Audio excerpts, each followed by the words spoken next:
श्री तुलसी महारानी जी, प्रिया जी का वो बताया हुआ उपाय, श्री वृंदा सखी, ये वृंदावन की अधिष्ठात्री देवी हैं।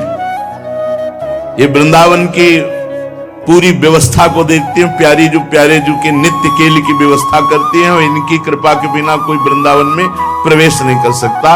ये हमारी प्यारी जो की प्रिय सखी वृंदा सखी श्री तुलसी महारानी जी। चंद्रानना सखी ने कहा कि परम सौभाग्यदम राधे महापुण्यम वरप्रदम श्री कृष्ण स्यापि लब्ध्यर्थम उनका तुलसी सेवनम मतम। मेरे मत में यदि तुलसी जी की सेवा की जाए,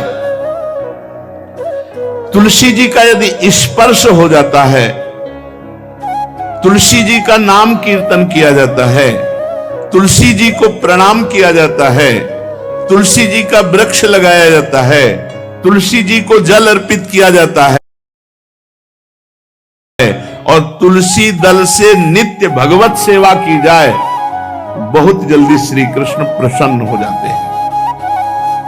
प्रतिदिन जो तुलसी जी की भक्ति करता है, तुलसी का पौधा रोप करके तुलसी जी का सिंचन करना, तुलसी जी को तिलक लगाना, तुलसी जी को माला पहनाना, तुलसी जी की परिक्रमा करना, तुलसी जी को प्रणाम करना, वो कोटि सहस्त्र युगों तक ऐसा महान सुकृत होता है कि भगवान श्री कृष्ण के नित्य समीप रहता है जो तुलसी जी की सेवा करता है।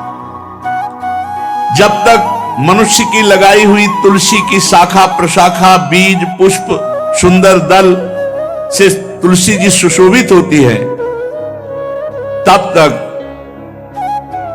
हजारों कल्पों में श्री हरिधाम में रहते हुए उसका कभी पुण्य नष्ट नहीं होता। जैसे एक दिन 1000 कल्प, 2 दिन 2000 कल्प, वो भगवान के नित्य धाम में महान सुकृत के बल से भगवत धाम में रहेगा, जो तुलसी जी का पक्का मान लीजिए। जब स्वयं में से तो तुलसी जी रोपण करके तुलसी जी का एक वन लगाया और रोज नवीन नवीन मंजरी तुलसी दल लेकर प्रभु के चरणों में, कहीं न कहीं तुलसी जी की कृपा हुई। वृंदावन, ये वृंदा अधिष्ठात्री देवी वृंदावन की है, इनकी कृपा के बिना हे चंद्रानने संपूर्ण पत्रों और पुष्पों को जो उतार करके सम्मान पूर्वक पहले प्रार्थना करनी चाहिए। हे वृंदा देवी, हे तुलसी जी, भगवान श्री हरि की पूजा के लिए या प्रियाजू की पूजा के लिए हम आपके कुछ मंजरी कुछ दल लेकर के सेवा करना चाहते हैं, आप कृपा करके मुझे दीजिए। और फिर उतार दें, ऐसे नोचना नहीं, बहुत सम्मान से बहुत प्यार से, तो तुलसी जी प्रसन्न होते हैं। जो मनुष्य तुलसी दल से श्री हरि की पूजा करता है, कोई भी पाप उसका स्पर्श नहीं कर सकता। पूर्व में किया हुआ कोई भी पाप उसको दंड नहीं मिलेगा, जो तुलसी जी की आराधना नित्य करता है। अब इतना जल भी ना चढ़ा दे, तुम्हारे पुण्य हो जाए और तुलसी जी अंतर ध्यान अनुकूल जल, जैसे मान लो गमले पे हैं तो इतना बड़ा तांबे का रोज उससे अब भर के लोटा चढ़ा दोगे, 2-4 दिन में अंतर ध्यान हो जाएंगे तुलसी जी। बहुत विवेक से जरूरत है, मतलब भारी पुण्य होगा। अब इतना बड़ा लोटा रोज जल चढ़ाओगे तो 2-4 दिन में पीली होके अंतर ध्यान हो जाएंगे। पर इतना जल, अनुकूल जल चाहिए। एक तांबे का छोटा सा लिया, ऐसे रोज डालो, उसमें कोई फर्क नहीं। और गमला उठाकर धूप में विराजमान करो। सेवा का मतलब क्या है? जो तुलसी जी को जल अर्पित करके तुलसी जी की सेवा करता है, हरि चिंतन करता, कभी कोई पाप उसका स्पर्श नहीं कर सकता। 100 भार सोना, 400 भार चांदी,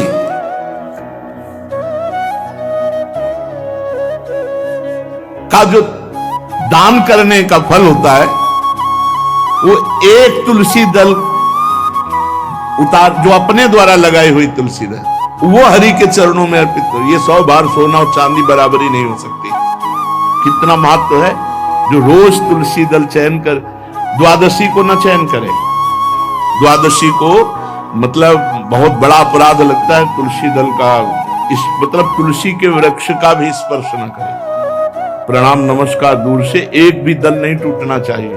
द्वादशी को ऐसा हमने महापुरुषों से सुना है कि मंजरी और पत्र उतारना ये ठीक नहीं, बिल्कुल नहीं ठीक है।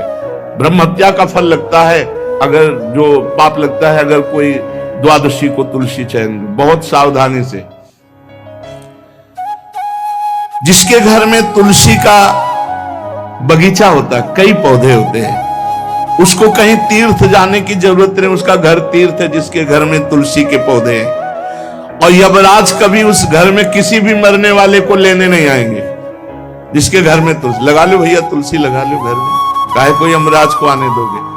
सबके घर में तुलसी। कितना सुंदर पहले था, घर में आंगन होते थे, आंगन में एक बहुत बड़ा, और फिर उसमें तुलसी जी, और फिर उसमें 2-4 नर्मदेश्वर और शालिग्राम ऐसे, और फिर घर का हर व्यक्ति जल चढ़ाना, प्रणाम करना, नमस्कार करना, 4 पर।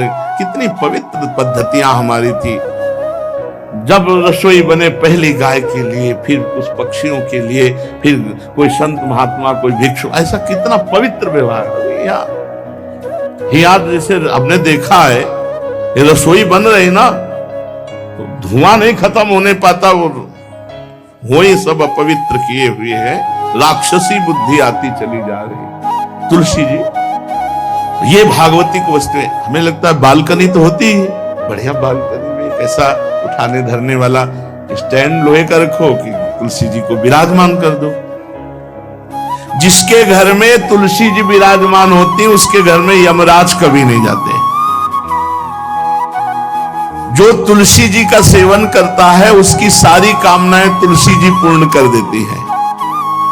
तुलसी जी को लगाना, तुलसी जी का पालन करना, तुलसी जी को सिंचन करना, तुलसी जी का दर्शन करना, तुलसी जी का स्पर्श करना, मनुष्य के द्वारा जो मन, वाणी और शरीर से पाप हो गए, सबको तुलसी महारानी क्षमा कर देती है, दग्ध कर देती है।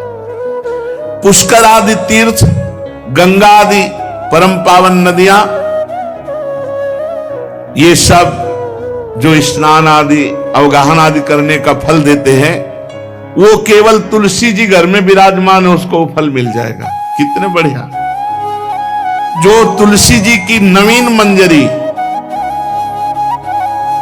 प्रभु के चरणों में अर्पित करके प्रणाम करता है, वो चाहे कितना भी अपराध किए हो, वो कभी यमपुरी को नहीं देखेगा, कभी यमराज के पास नहीं जाएगा। जो मनुष्य तुलसी काष्ठ का घिसा हुआ चंदन लगाता है, उसके सारे संचित भस्म हो जाते हैं, और क्रियमाण जो वर्तमान, वो कभी उसको बांध नहीं सकते। तुलसी जी का काष्ठ का घिसा हुआ चंदन। जिसके घर में तुलसी की छाया होती है, वहां पितरों को अपने आप कल्याण प्राप्त हो जाता है।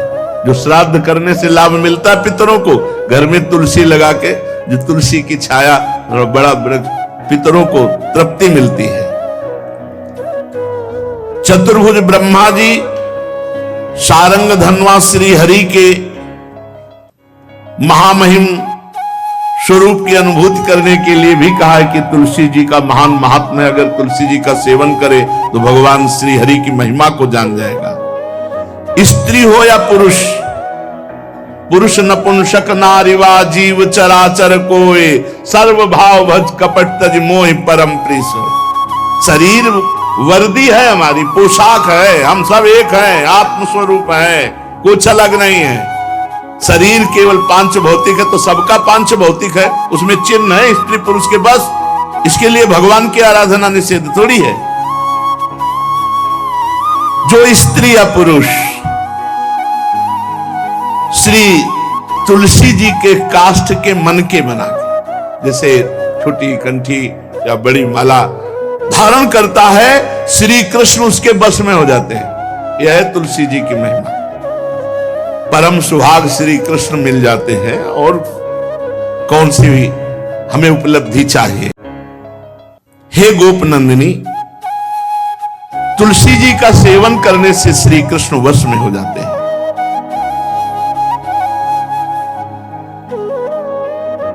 जो तुलसी की माला से नाम जप करता है, काउंटर वाली बात तो स्मृति के लिए भाई है, हम निषेध नहीं करते, नहीं बहुतों के भजन बंद हो जाएंगे, पर हम इतनी महिमा जरूर बता देते हैं कि तुलसी माला से जो नाम जप किया जाता है उससे आध्यात्मिक सिद्धि बहुत जल्दी होती है। गुरुदेव भगवान कहते जो अंगुलियों से रगड़ होती है मन का से, उसमें आध्यात्मिक ऊर्जा शक्ति तुलसी माला से। प्लास्टिक पर भाई करो, निषेध नहीं कह रहे बंद हो जाएगा वो भी राधा राधा कहना, वो हमें बंद नहीं करना, हम कह रहे तुम जैसे बने वैसे करो, लेकिन माला का बहुत बड़ा प्रभाव है। तुलसी परम पवित्र भगवान श्री हरि की प्रिया, और उनके काष्ठ को जब हम ऐसे ऐसे नाम के साथ विशेष ऊर्जा शक्ति, आध्यात्मिक शक्ति हम में जागृत होती है। हो सके जिनको ऐसा बन सके तो छोटी एक वो आती है सुमिरनी, उसको रख लो अपनी जेब में, रख लो, उससे करो। और नहीं है तो भैया तुम इसी से करो, नाम जप करो, भाव को भाव न खालसो, नाम जपत मंगल दिस दसो। सुंदर सुंदर तुलसी जी के वृक्षों के समीप बैठ करके जो अनुष्ठान किया जाए वो बहुत लाभदायक। श्रीमद् भागवत का, गोपाल सहस्त्र नाम का कोई भी पाठ तुलसी जी के समीप विराजमान करके किया जाए, आचार्य को बुला करके तुलसी पूजन करना चाहिए, विविध प्रकार के अनुष्ठान, अरे तभी तो सब मंगल होता है। पहले था, हमने देखा है 4 बजे माताजी दरवाजे के सामने लीपती, रोज का जो पुराने घरों में देहरी के आगे आके 4 बजे लीप करके वहां अपना चौक पूर के दीपक जला, क्या पवित्रताएं थी, क्या मंगल था। जब किसी को निमंत्रण दिया जाता था सबके पैर धोए जाते थे, सुंदर बिछौना बिछा करके और उसमें बैठकर पत्तल और रज के सकोरा कुल्हड़ ऐसे भोजन पाया, कितना पवित्रता। जो हमारी पूर्व पवित्रता थी, धोती कुर्ता चोटी, पवित्रता। अगर बाहर जाए तो पैजामा कुर्ता, ऐसे बहुत पवित्र पोशाकें थी, पवित्र आचरण थे, पवित्र खान पान था। घर में जाओ तो एक पवित्रता है, किसी भी घर में ऐसा नहीं था कि देव मूर्ति न विराजमान हो, किसी भी घर में ऐसा नहीं था तुलसी जी विराजमान न हो, 1-2 गाय जरूर होती थी, पवित्रता। अब तो बड़ा विचित्र, ये भारतीय गौएं जो श्वेत रंग की, जो अरुण रंग की, जो सींग वाली हैं, वो उनका आप दुग्ध देखिए, दूह कर रख दीजिए, स्वर्णिम कांति छाई मिलेगी। ये हमारी भारतीय पद्धति, ये हविष्यान्न, इससे देवताओं का, भगवान का, सबका एक पूजन होता है। शुद्ध गाय जो हमारी भारतीय है, तीला है उसकी जैसे निकला हुआ, वो भगवान ने सेवा की है। हमारे गोविंद भगवान का नाम ही गोविंद, गौओं के इंद्र। भगवान सुबह से निकल जाते थे, शाम तक गौओं को चराते थे, बड़ा। तो किशोरी जी ने श्री तुलसी जी के पूजन की बात, भगवान गोपियों से वादा किए थे कि अब तुम्हें अगली पूर्णिमा को रास, अब रास बिना रासेश्वरी के नहीं हो सकता, लिखा हो चाहे ना लिखा हो। कोई भी विद्वान, कोई भी प्रवक्ता इस बात को बतावे, कहते हैं भागवत में राधा नाम नहीं लिखा है, भागवत राधामय ही है। सांद्रानंद घन प्रेम मूर्ति किशोरी, बिना लाडली जू के कोई रास बता दे कहीं भी, कभी भी, कैसा भी। महारानी जू के बिना रासेश्वरी के रास हो ही नहीं सकता, लिखा हो चाहे ना लिखा हो। क्यों नहीं लिखा? याते श्री सुख प्रगट कियो नहीं, जहां बोले राधा तो समाधि लग जाती हो, यहां 7 दिन में तक्षक काटना है। श्री सुखदेव जी ने महारानी जी का नाम, हरिराम व्यास जी कह रहे, याते श्री सुख प्रगट कियो नहीं, जान सार को सार परम धन, राधा नाम आधार। वैसे तो रोज संकेत वन में, पीछे हमने चर्चा की थी, प्रेम सरोवर में प्रियालाल मिलते थे, नंदगांव बरसा। आज लालू ने एक नई लीला रची, गोप देवी लीला है। श्री लालजू महाराज प्रियाजू को रास के लिए उन्होंने सोचा एक बार छलिया रूप रख करके महल में प्रवेश करते हैं, देखते हैं लाडली जू पहचानती है कि नहीं, और कितना प्यार लाडली जू करती है। महाराज तो जो रूप धारण करें तो सभी सुंदर हैं, तो सुंदरता के समुद्र हैं। जब नकबेसर धारण करते ना, अंजन और घूंघट नीलांबर का, महाराज हृदय चूर चूर हो जाए, ऐसे सुंदर है। गोरी किशोरी भी चकोरी है जिनकी, नीलांबर धारण करके, और जिस समय लाली लगा के महाराज अपने राधा पी जी को कभी कभी जब आते हैं तो देखो ऐसा लगता है यार बलिहार है महाराज, जो रूप धारण करते सीधे हृदय पर प्रहार करते हैं। प्रभु ने गोप देवी का रूप धारण किया, गोपांगना का। श्री चरणों में नूपुरों की झनकार, कटी में करधनी जिसमें क्षुद्र घंटिका लगी हुई हैं। अद्भुतम गोपिका रूपम चलत झंकार नूपुरम किंकिणी घंटिका शब्द मंगुलीयक भूषितम। बड़ी दिव्य अंगूठियां धारण किए हुए अंगुलियों पे, कमर में करधनी जो रुंझुन रुंझुन, श्री चरणों में नूपुर और रत्न कंकण केयूर मुक्ताहार विराजितम। कलाइयों में रत्न जटित कंगन, बीच बीच में चूड़ियां कंगन, ऐसे बाजूबंद, कंठा, मोतियों के हार और शीशफूल, केशपास, बेणी रचना, नासिका में मोती की बुलाक, बेशर और अलकावली, घुंघराली अलकावली, श्याम वर्ण के केश। ऐसा रूप धारण किया जो देखे मुग्ध हो जाए, श्याम सुंदर को। वृषभानु भवन की तरफ चले। खाई और परकोटों से युक्त वृषभानु भवन 4 दरवाजों से सुशोभित, प्रत्येक द्वार पर काजल के समान वर्ण वाले गजराज झूम रहे। राजभवन की बड़ी मनोहरता है। उस मंडप प्रांगण में वायु के समान वेग वाले घोड़ों से अंगरक्षक महल की रक्षा करने वाले चारों तरफ दौड़ रहे वृषभानु भवन में। और बड़ी ही सुंदर सुंदर गौएं धर्म धुरंधर बलवान शान रमा रहे। बहुत से गोपाल बंशी वेद धारण किए हुए उनको संभाल रहे हैं। वृषभानु जी का भवन क्या है, ऐसा लगता है कि विश्वकर्मा ने पूरी कला कौशल लगा दी। और महारानी जी के लिए भवन के अंदर ही बगीचा, झरना, सरोवर, सब कोटि कोटि सूर्य के समान कांति वाली सुंदर सुंदर मणियां खंभों में जटित हैं, जिससे प्रकाश फैल रहा है। रत्न मंडित आंगन, बहुत से रत्न स्वरूप भूमि पे जटित है। और वहां वीणा, ताल, मृदंग आदि बाजे बजाती हुई बहुत सी मनोहर सखियां फूल छड़ी लिए हुए दरवाजे पर खड़ी हैं, संगीत बज रहा है। उस अंतापुर में दिव्य विशाल उपवन की छटा छटक रही। भीतर ही अनार, कंद, मंदार, नींबू तथा अन्य ऊंचे ऊंचे वृक्ष लहरा रहे।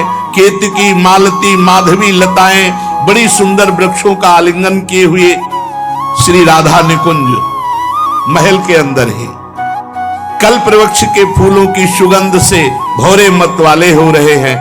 शीतल मंद सुगंध वायु चल रही है। कहीं शास्त्र दल कमलों के पराग को बारंबार वायु बिखेर रही है। निकुंज शिखरों पर बैठे हुए मोर कभी नाचते हैं, कभी कूक रहे हैं, कहीं कोकिला, कहीं सारस, कहीं सुख।